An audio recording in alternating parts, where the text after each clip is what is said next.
Bonjour à tous, c'est Philippe Guillard de Trek Eco Survie Aventure.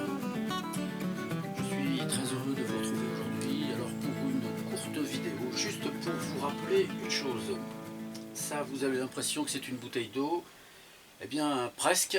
En réalité, c'est de la sève de bouleau. Donc je voulais simplement signaler à ceux qui connaissent les bouleaux, ceux qui en ont chez eux éventuellement, ou dans leur proche entourage, que c'est le moment de récolter la sève. Donc j'avais fait une vieille vidéo sur la manière de récolter la sève de bouleau. Je vais vous remontrer quelques images très rapidement du moyen très simple qui consiste à récupérer cette sève de bouleau. Sève de bouleau dont les propriétés sont très connues. On s'en sert surtout comme un nettoyant général.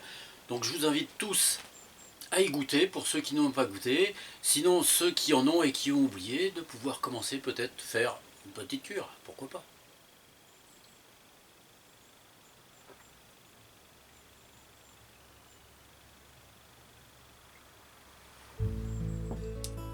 Les bouleaux sont des arbres facilement reconnaissables dont la hauteur peut atteindre parfois 30 mètres.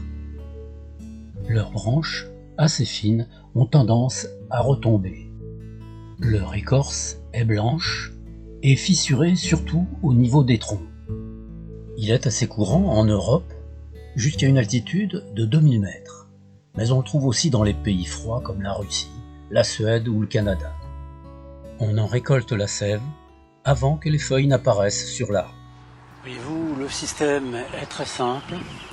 Après avoir fait un trou exactement du diamètre du petit tuyau en caoutchouc qui est là, je fais pénétrer le tuyau en caoutchouc à travers le bouchon d'une bouteille en plastique dans lequel la sève de bouleau va s'écouler petit à petit. Vous voyez là, en l'espace de 3 minutes, voilà ce que ça remplit. Et je tiens cette bouteille avec cette sangle. C'est extrêmement facile à faire. Et pour remplir cette bouteille, il ne faut pas plus de 2 heures à peu près. Choisissez des arbres suffisamment gros pour ne pas épuiser les tout petits. Et quand vous avez terminé, fermez bien le trou que vous avez fait pour que la sève ne continue pas tout simplement de s'écouler. Voilà.